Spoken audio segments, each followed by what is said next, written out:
Bumper offer 3,75,00,000కి G+2 4 BHK villa కొనండి. నెలకు 1,00,000 rent guarantee. Terms and conditions apply. Namaste, నేను విజయ్. ప్రస్తుతం యావత్ దేశం అంతా కూడా ఆదివారం జరగబోతున్నటువంటి India New Zealand T20 world cup final match కోసం ఎదురు చూస్తుంది. ఈ మ్యాచ్లో న్యూజిలాండ్ పై గెలిచి ఇండియా వరుసగా ఈ ఏడాది కూడా అంటే 2026లో కూడా వరల్డ్ కప్ని గెలవాలనేటువంటి ఆశతో కోట్లాది మంది భారతీయులందరూ కూడా ఎదురు చూస్తున్నారు. నిజంగా ఈ క్రీడా గణాంకాలన్నింటినీ పక్కన పెడితే అసలు జ్యోతిష్య శాస్త్రం ఏం చెబుతుంది? ఇండియాకి ఈ మ్యాచ్లో గెలిచే అవకాశాలు ఎలా ఉండబోతున్నాయి?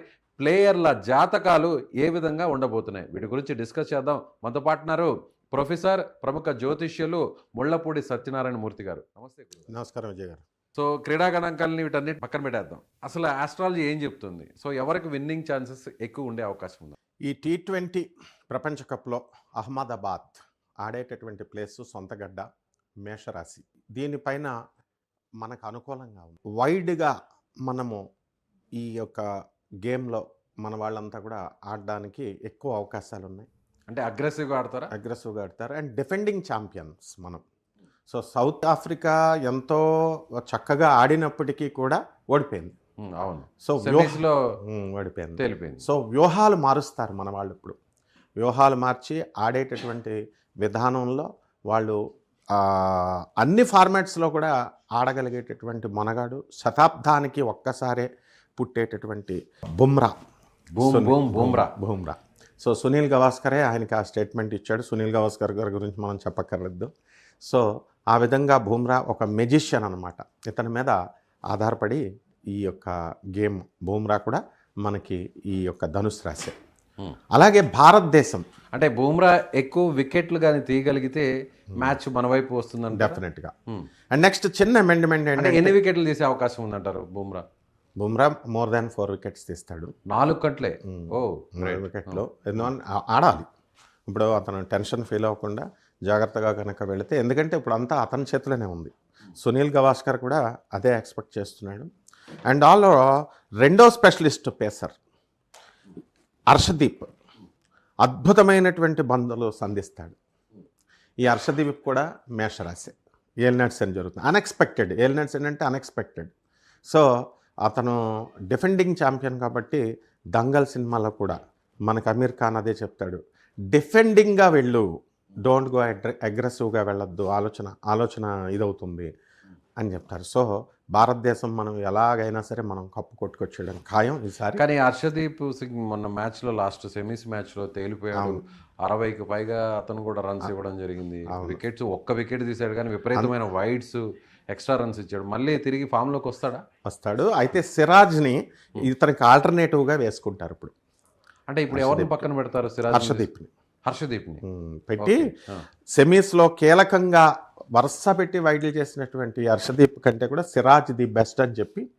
ఎందుకంటే కుంభరాశి అతను సిరాజ్. అందువలన కొన్ని వ్యూహాలు మారుస్తున్నారు.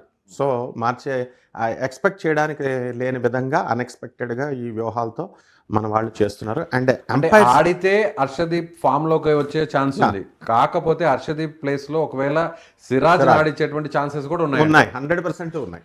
ఓకే. మళ్ళీ మనకి ఈ ఫైనల్ ఎంపైర్స్గా ఇల్లింగ్వర్త్ అండ్ నెక్స్ట్ వార్ఫ్ ఉండడము, and next 3rd and 4th ఎంపైర్స్గా సౌత్ ఆఫ్రికాకు చెందినటువంటి అల్లాహుద్దీన్ పాలేకర్, ఏడ్రియన్ హోల్స్టాక్ని ఐసీసీ డిక్లేర్ చేసింది.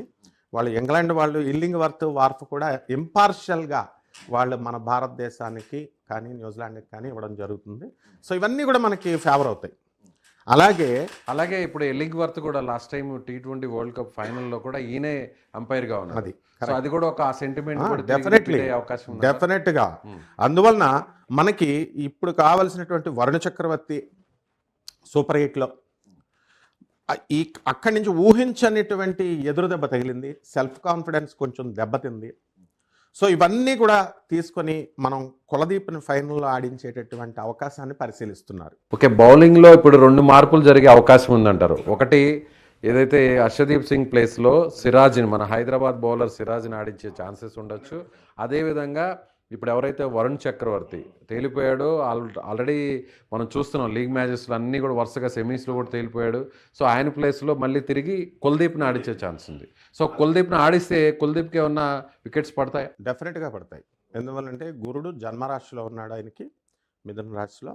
తర్వాత ఈ యొక్క ఫేవరబిలిటీ రాహు, మనకు ఉన్నటువంటి రాహు, కుజ, బుధ, శుక్ర గ్రహాలన్నీ కూడా మనకి కుంభరాశిలో ఉండడము, శని వక్రించి మీనరాశిలో ఉండడము, ఈ కులదీప్ని కనుక ఫైనల్లో ఆడించేటటువంటి అవకాశాన్ని కనుక పరిశీలిస్తే డెఫినెట్గా మనం ఇండియా గెలవడానికి అవకాశాలు ఉన్నాయి.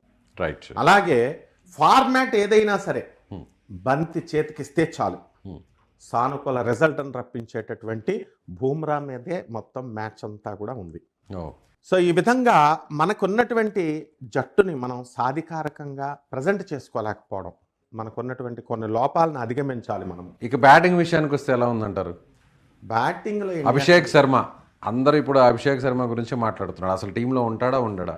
So T20 world cup start అయ్యక ముందు వరకు కూడా అద్భుతమైన ఫామ్లో ఉన్నాడు, ఒంటి చేత్తో మ్యాచ్ని గెలిపించాడు. బట్ వరల్డ్ కప్లోకి రాగానే వరుసగా డకౌట్స్, ఒక్క జింబాబ్వే మ్యాచ్ తప్ప మిగిలిన అన్ని మ్యాచ్ల్లో కూడా తెలిపాడు.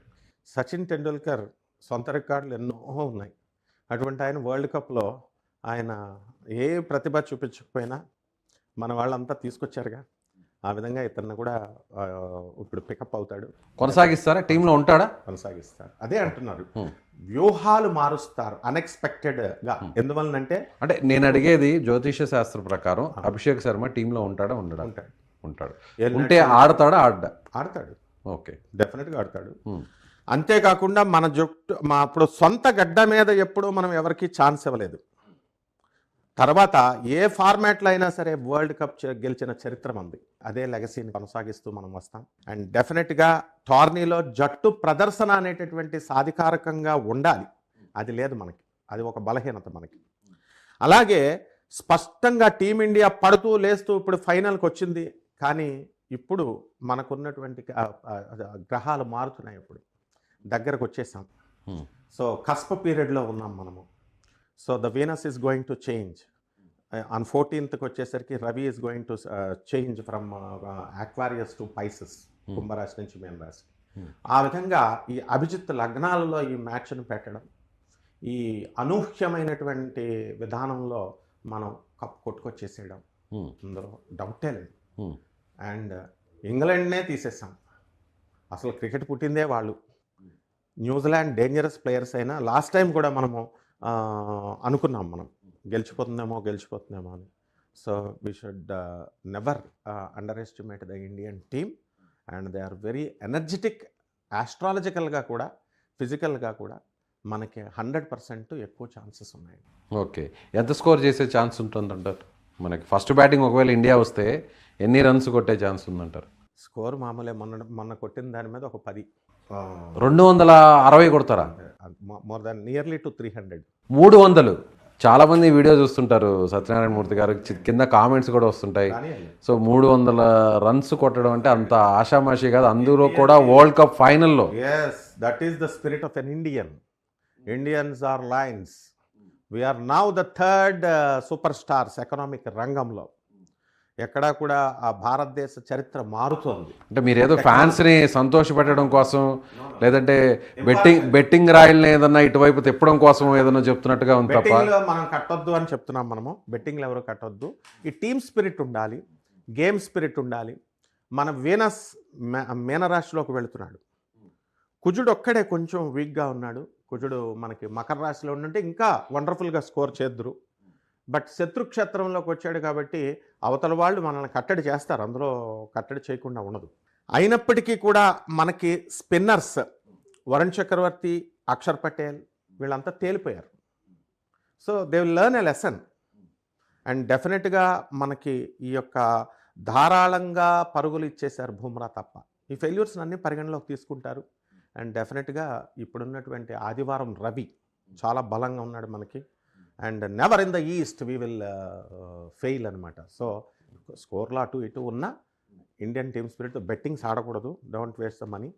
అండ్ తప్పకుండా మన ఇండియన్ స్పిరిట్ గెలుస్తుంది. రైట్ గురుగారు, థ్యాంక్ యూ. నమస్కారం.